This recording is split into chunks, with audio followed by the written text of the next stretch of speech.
on a different situation with a guy who's under contract, held in, and is now going to practice and play without a new deal. Christian Wilkins, defensive lineman, in his fifth-year option. Here's Greer talking about the fact that there is no deal for Wilkins yet.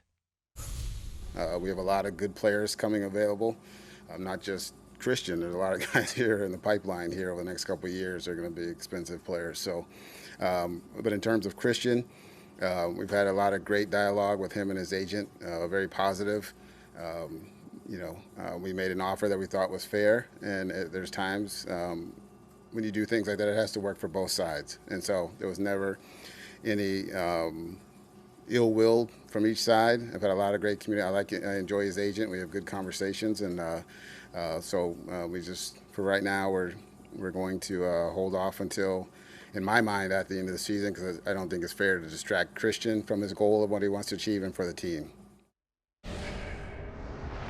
Yeah, I mean, look, that's a diplomatic way of putting it, but if I'm the player, I still want to get my contract when I can, because with each additional game, I have the risk that I'm going to suffer some kind of an injury that keeps me from ever getting that contract. But it sounds like they understand they're just going to kick this can until after the season, and that's good for the Dolphins because they don't have to take on the injury risk. I mean, for the player, he only has to worry about one person. For the team, they got to worry about everybody, and they worry about every precedent and every situation and managing the risk for every player they give a big contract to. And if they can pull off a situation like this where they got a guy who's going to show up and play hard without a new contract and carry the injury risk all year long, that's good for the team. I mean, look at what happened with Ryan Jensen, all the millions that he's getting from the Buccaneers because they took on the injury risk, and the injury happened. So this is a good outcome for the Dolphins, that they have this guy in camp willing to play and not insisting on his second contract now, and then they'll just see where things are after the season. Yeah.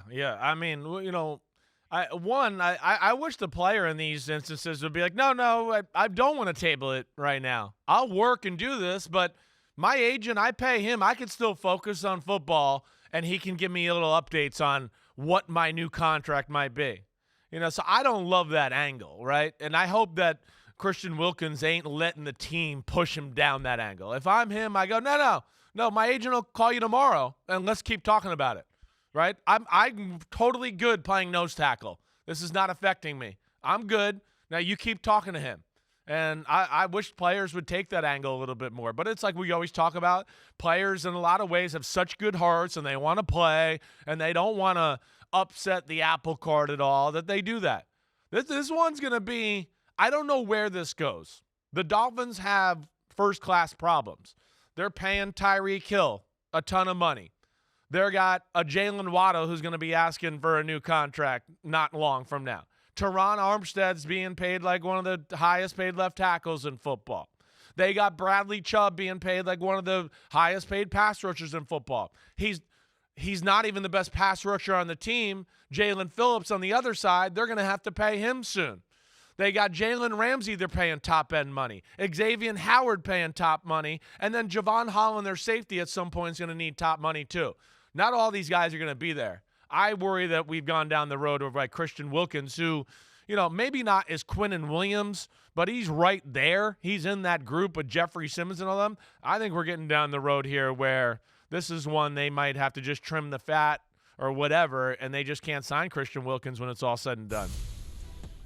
And one guy you didn't mention because it's still to be determined, what happens with Tua. Exactly. Duh. Right? If he has a big year, they got to pay him. Exactly. If he doesn't, they still have to pay him $20 million plus next year, but they likely move on. They did pick up the option, though, so it's not a contract year for Tua, but it is a prove-it year. If he has a big season, if he stays healthy, if he incorporates the jiu-jitsu training properly and doesn't strike his helmet against the turf and doesn't suffer concussions this year, they got to sign him to a long-term deal as well. He's on board with the idea that they're going to wait until after the season. And remember when we did the exercise a few months ago, Chris, where we were trying to determine which quarterbacks were proven or not proven? We agreed that Tua isn't proven because even though, like Justin Herbert and Joe Burrow, he was eligible for a new contract, nobody was saying, why aren't the Dolphins giving this guy a new contract? He's got another year that he's got to prove it, or he won't. But this is the year that he becomes proven if he stays healthy and he plays like he did when he was healthy last year. Yeah, that's right. I mean, last year was the first year where we go, oh, he looked like a first-round pick. I mean, come on. It's not time to pay him yet. I mean, there was tons of things. We've documented it. The question about his early years, whether he was prepared, invested, wasn't doing the right things, taking care of his body in the playbook, all of that stuff. I mean, he admitted it. So, and then you add on the injury stuff to go along with it. It's a double whammy there. One, he's got to prove he can stay healthy. Two, he's got to prove he is what we saw last year, and that wasn't just the all-star offense and Mike McDaniel coming up with game plans that the league wasn't used to yet. So it is a prove-it year. But, yeah, the Dolphins got one of the best rosters in football, and they got, some contracts that are coming due here soon that they're going to have to pony up some money. Hi, it's Mike Florio. Thanks for watching PFT on YouTube. Hit subscribe for the latest news and analysis from Pro Football Talk.